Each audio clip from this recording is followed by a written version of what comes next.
Good morning. Welcome to episode 2 of Tea, Coffee, and Torah. Now, full disclosure, I have to admit, there's going to be a whole lot more coffee in this series than what there is going to be tea, but we will get some tea in there.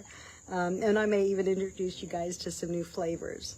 So this morning, I mentioned that I am beginning this series, and I hope you guys will enter your comments below, that you'll be part of this discussion. If there's something you want to discuss from a biblical perspective, just put it in the comments below, because I will look at those. And I hope we can have a discussion that brings about some unity, a discussion that that is fun.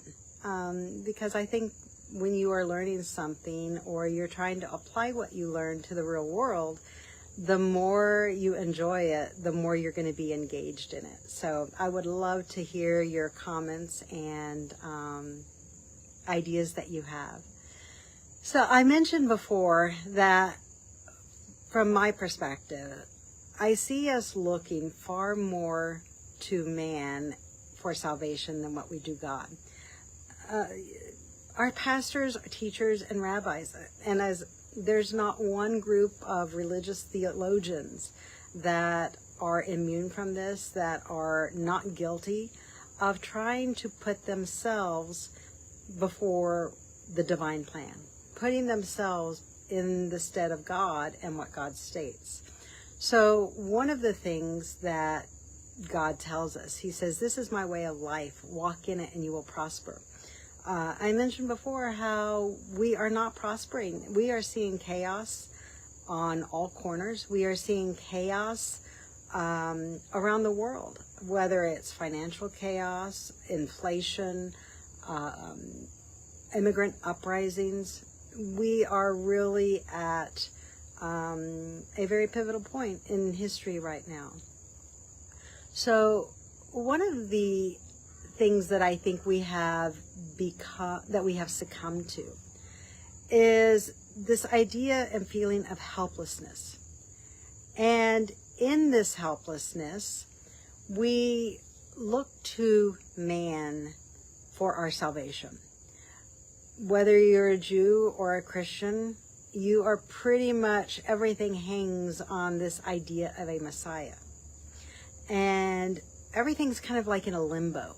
There's no call to action. There's nothing that you can do, because you're just waiting for this Messiah. For Jews, it is a coming Messiah that has not yet come. For Christians, it's a returning Messiah that has not yet returned. But I like an idea proposed by Rabbi Levin that there is no Messiah and you're it.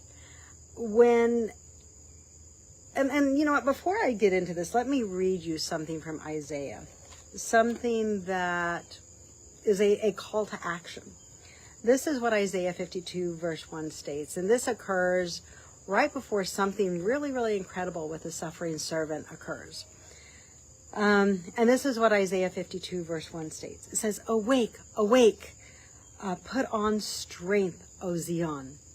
So while Zion is a historical place in Jerusalem, there is also this concept of a people that very much form the body and the remnant of Zion. It is a future tense here.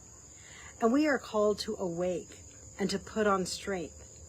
And for so many millennia now, we have looked to man for that source of strength. But the reality is that our source of strength has never come from a man. It's always come from what we say and do. And here's the question for you, your morning question or trivia. Are we stronger when we look to one man, one Messiah, for our salvation, for our ideas of right and wrong? Or are we stronger when each of us becomes a Messiah? When each of us chooses to respond to that divine call of walking in God's way?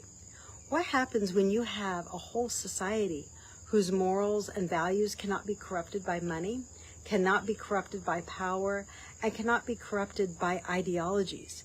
You become so very strong that no one can gaslight you, no one can manipulate you into self-hatred or to denigrating the ideas that once made you strong. And today that's where we are. We have accepted the idea that our righteousness can never amount to anything. So many biblical texts are taken out of context. Isaiah speaks of our righteousness being as filthy rags. And so many people just whitewash this. They take this one specific statement and they apply it to this huge idea of theology where we can never be righteous, we can never do anything that's right, rather than looking at the historical setting. When Isaiah made that statement, he was specifically talking to a very, very wicked people. It was not that the people could never return or that the people could never turn from their ways to be righteous and be cleansed. When you read Ezekiel 18 and 33, you find that all that's needed is repentance and a change of action. So when you change your physical action, guess what? You become strong. No one can gaslight you, and you become something that is in line with what God states. And as we saw before from Deuteronomy 28, you become something that is strong, a nation, a people that is united. And you're united by ideas. And what you find, or at least what I have found, is that life becomes full of meaning, full of purpose and joy. And there is a unity, a deepness that is so missing when we do not have that, and when we do not build each other up in that belief system. So those are some ideas that I had that I wanted to share this morning. And I encourage each of you, become a Messiah. Follow the divine plan. Don't wait for some far off distant day that say, oh, you know, some man's going to go do it for us, go over the sea, get it for us, bring it back to us that we can see and hear and do it. No. God teaches us an I can religion, a thing that you and I can do personally. And I encourage you, start today. Maybe begin with a good old cup of coffee, but start today.